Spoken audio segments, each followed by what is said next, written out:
আসসালামু আলাইকুম রহমতুল্লাহ বারাকাতুহ। সম্মানিত বন্ধুগণ, কেমন আছেন? আশা করি আল্লাহর রহমতে ভালো আছেন।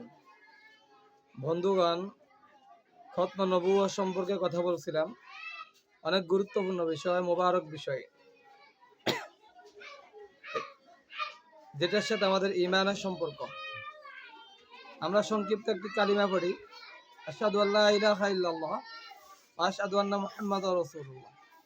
কালিমার দুইটা অংশ। এক নম্বর, আমি সাক্ষ্য দিচ্ছি যে আল্লাহ তাআলা ব্যতীত আর কোনো মাবুদ নেই। আশহাদু আল্লা ইলাহা ইল্লাল্লাহ, প্রথম অংশ চলে গেল।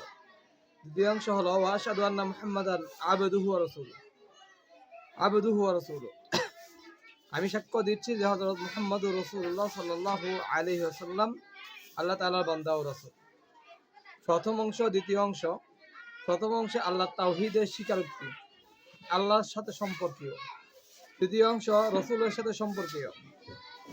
তাওহীদকে অস্বীকার করলে যেমন ব্যক্তি কাফের হয়ে যায়, অনুরূপভাবে রিসালাতকে ইনিয়ে বিনিয়ে হোক বা অন্য কৌশলে হোক বা সরাহাতান হোক, কেউ কুফরি করলে, কেউ অস্বীকার করলে কাফের হয়ে যাবে।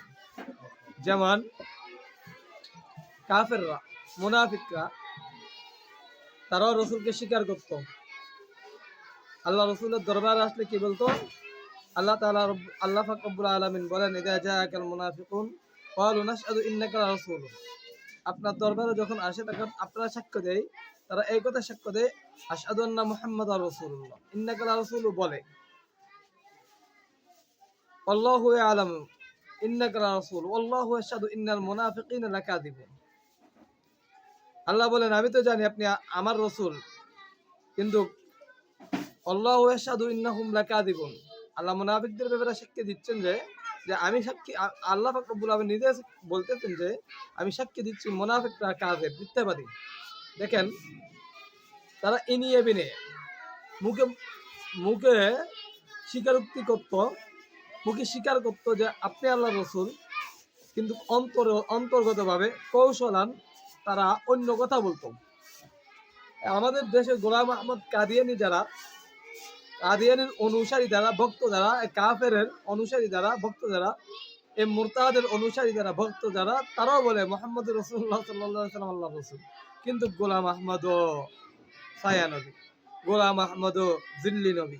এরকম ভাবে ইনিয়ে বিবিয়ে কৌশলে তারা নানাভাবে চক্রান্ত করে মুহাম্মদুর রাসূলুল্লাহ সাল্লাল্লাহু আলাইহি ওয়াসাল্লামের খতম নবুয়তকে অস্বীকার করে। অনুরূপভাবে ওই মুনাফিকদের শানে আল্লাহর যে আয়াত, এদের শানে সেই আয়াত। এরাও কাযিব, এরাও মিথ্যাবাদী, এরা সত্যবাদী না, এরা রসুলকে রসুল হিসেবে বিশ্বাস করে না। সুতরাং এ মুনাফিক, এরা কাফের, কোনো সন্দেহ নাই। এরা কাফের, কোনো সন্দেহ নাই। এরা এদের নিজেদের কুফরকে লুকায়, নিজেদের কুফরকে লুকায়। ওলামায়ে কেরামের ফুতুর হলো, হ্যাঁ, মুখে যদি মুসলিম পরিচয় দেয়, অন্তরে কুফর লুকায়, এরা জিন্দিক। এদের এদের এদের জন্য জিন্দিগের ব্যবস্থা হওয়া দরকার।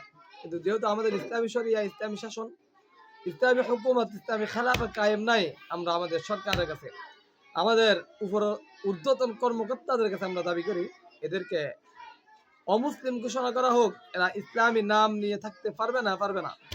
মুসলমানদের প্রাণের দাবি, মুসলমানদের জানের দাবি, মুহাম্মদুর রাসূলুল্লাহ সাল্লাল্লাহু আলাইহি ওয়াসাল্লামকে যারা ভালোবাসে, সকলের একটাই দাবি যে কাদিয়ানীরা অমুসলিম, কাদিয়ানীরা মুসলিম নামদারি ধোঁকাবাজ, শয়তান, প্রতারক, তারা মুসলিমদেরকে ধোঁকা দিচ্ছে, তারা মানুষদেরকে ধোঁকা দিয়ে ঈমান হারা করতেছে।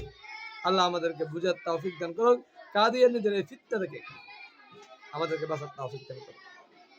মুনাফিকদের চরিত্র যেমন ছিল, কাদিয়ানীদের চরিত্র তেমন।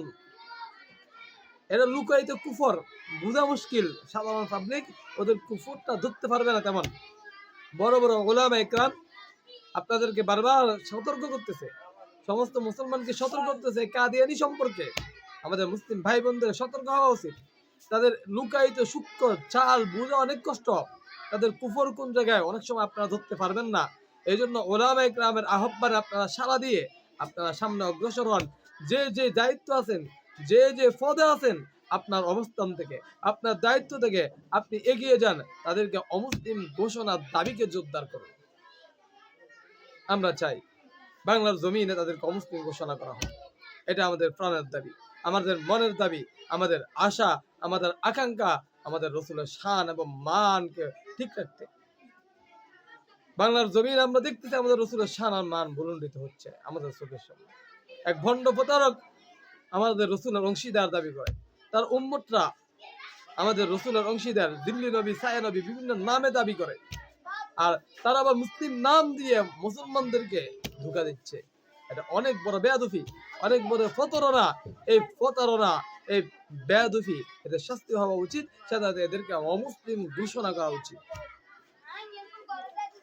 বাংলাদেশের সমস্ত আলেম, সমস্ত ঘরানার আলেম সবাই ঐক্যমত, কাদিয়ানীরা কাফের, কাফের, কাফের, কোনো শব্দ নেই। বাংলাদেশের বিভিন্ন মস্তক আছে, বিভিন্ন অনুসারী লোক আছে, হ্যাঁ, সরমনাই আছে, হ্যাঁ, তারপরে জামাত আছে, তারপরে দেওবন্দি আছে, হ্যাঁ, তারপরে সরাফিয়া আছে, যত রকমের মস্তক আছে না কেন, বাংলাদেশের সমস্ত মস্তকের আলেমদের ঐক্যমত যে কাদিয়ানীরা কাফের, কাদিয়ানীরা কাফের, কাদিয়ানীরা কাফের, এই কুফরের মধ্যে কোনো সন্দেহ নেই। সুতরাং তবু কেন আমাদের উদ্যোস্তন কর্মকর্তারা, উপরস্থ দায়িত্বশীলগণ, বাংলাদেশ সরকারের এবং সচিবালয়ের আমাদের উদ্যোক্তর কর্মকর্তাগণ কেন এখনো তাদেরকে অমুসলিম ঘোষণা করতে পারে না? কেন পারে না? তারা কেন এই দাবিকে সামনের দিকে এগিয়ে নিয়ে যেতে পারে না? কেন পারে না? তারা কি মুসলিম নয়? আমাদের সচিবালয়ে কি 100% হিন্দু? আমাদের সচিবালয়ে 100% কি ইহুদি নাসারা? না তো। আমাদের সচিবালয়ের আপনি দেখেন, যাচাই করে দেখেন, আপনারা যারা দায়িত্ব আছেন তারা নিজের বুকে হাত দিয়ে বলেন আমি তো মুসলিম, আমার রসুলের শান আর মানের প্রশ্ন এখানে। আমরা কি পারবো না ভাই একটু আগাতে? আমরা কি পারবো না একটু এগিয়ে যেতে ভাই আমাদের রসুলের শান আর মানের দিকে তাকিয়ে? আপনি আপনার দায়িত্ব থেকে হাজার সবকে উপেক্ষা করে একটু আগান না ভাই, আপনারা দায়িত্বে আছেন না? আমরা ওলামা ইকরাম সতর্ক করতেছি, আপনাদের দায়িত্বটা আপনারা পালন করেন না ভাই। পুলিশের ডিপার্টমেন্টে আছেন, আপনারা বিভিন্ন ডিপার্টমেন্টে আছেন, সরকারি চাকরিজীবী, উদ্যোক্তন কর্মকর্তা, আপনাদের কাছে ক্ষমতা, আপনাদের কাছে সবকিছু আল্লাহ আপনাদেরকে অর্পণ করেছেন। কালকে আমাদের ময়দানে আপনারা জবাবদিহিতার আওতায় আসবেন। রাসূল সাল্লাল্লাহু আলাইহি সাল্লাম যখন বলবেন তোমার দেশে আমার নাম বেছে বেছে খাইছে কিছু অমুসলিম, আমার উম্মতকে ধোঁকা দিতে কিছু অমুসলিম, তখন ও ভাই আপনি সচিবালয়ের দায়িত্ব আছেন, ও ভাই আপনি পুলিশের দায়িত্ব আছেন, ও ভাই আপনি আর্মিতে দায়িত্ব আছেন, ও ভাই আপনি ম্যাজিস্ট্রেট, ও ভাই আপনি কি বলবেন কাল রাসূলের সামনে? আল্লাহ রাসূল সাল্লাল্লাহু আলাইহি সাল্লাম যখন আপনাকে জিজ্ঞেস করবেন, আসামির কাঠগড়ায় দাঁড়া করাবেন রাসূলুল্লাহ সাল্লাল্লাহু আলাইহি সাল্লাম, যখন বলবেন খতম নবুয়তের প্রশ্ন তুমি কেমন ছিলে, খতম নবুয়তের তোমার অবস্থান কেমন ছিল, তখন উম্মত হিসেবে আপনি কি জবাব দিবেন ভাই? খতম নবুয়তের প্রশ্ন আপনি কতটুকু এগিয়েছিলেন? আপনার চাকরির স্থান থেকে, আপনার অবস্থান থেকে, আপনার জায়গা থেকে আপনি কতটুকু কাজ করেছেন? আপনি নিজেকে নিয়ে একটু ভাবুন। আপনি তো সরকারি চাকরি, সরকারের ঊর্ধ্বতন কর্মকর্তা আপনি, আপনারাও তো মুসলিম, আমিও মুসলিম, আপনিও মুসলিম, সবার দায়িত্ব মুমিন মুহাম্মদুর রাসূলুল্লাহ সাল্লাল্লাহু আলাইহি ওয়াসাল্লামের শান আর মানকে উজ্জ্বল রাখা। যেখানে নবী মুহাম্মদুর রাসূলুল্লাহ সাল্লাল্লাহু আলাইহি সাল্লাম এর শান এবং মান আঘাত আসবে, সেখানে আপনার আমার কলিজা কেঁপে উঠতে হবে, কলিজাতে কম্পন ধরতে হবে। নবী মুহাম্মদের শান সাল্লাল্লাহু আলাইহি ওয়াসাল্লাম আমাদের জান, আমাদের প্রাণ, আমাদের মান, আমাদের সবকিছুই তো নবী মুহাম্মদুর রাসূলুল্লাহ সাল্লাল্লাহু আলাইহি ওয়াসাল্লাম। হবে না কেন? রওজাতুল মুনাওয়ারা, হ্যাঁ, মধ্যে রাসূলুল্লাহ সাল্লাল্লাহু আলাইহি ওয়াসাল্লাম এখন সেজদায় পড়ে কাঁদেন, ইয়া উম্মতি রব্বি হাবলি উম্মতি। আল্লাহ আমাদেরকে বুঝার তৌফিক দান করুক। ওমা তাওফীক ইল্লা বিল্লাহ। আল্লাহ আপনাদেরকে বোঝার তৌফিক দান করুন। যারা আমাদের ঊর্ধ্বতন কর্মকর্তা আছেন, হ্যাঁ, আমাদের পুলিশালয়ে আছেন, আমাদের আর্মিতে আছেন, আমাদের সচিবালয়ে আছেন, বিচারালয়ে আছেন, আমাদের মুসলিম ভাইদেরকে বলবো আপনারা সংগঠন তৈরি করেন, আপনারা উদ্যোগ নেন। আপনারা উদ্যোগ নিলে কোনো কাজ পিছনে থাকবে না। ওলামা ইকরাম বারবার আন্দোলন করবে, বারবার মাঠে যায় এক দুই একটা স্লোগান দিয়ে চলে আসতে হয়, কোনো কাজের কাজ কিছুই হয় না। আপনারা যদি ব্যক্তিগতভাবে একটা নতুন করে একটা সমিতি তৈরি করেন, আপনারা যদি সেখান থেকে আগান যে আমরা এটা করেই ছাড়বো, নতুন বাংলাদেশ আমরা এটা করবোই। নবী মুহাম্মদুর রাসূলুল্লাহ সাল্লাল্লাহু আলাইহি সাল্লামের শান আর মানের দিকে তাকিয়ে আমরা কাদিয়ানীদেরকে অমুসলিম ঘোষণা করবোই, তাহলে ইনশাআল্লাহ বাংলাদেশে হবেই।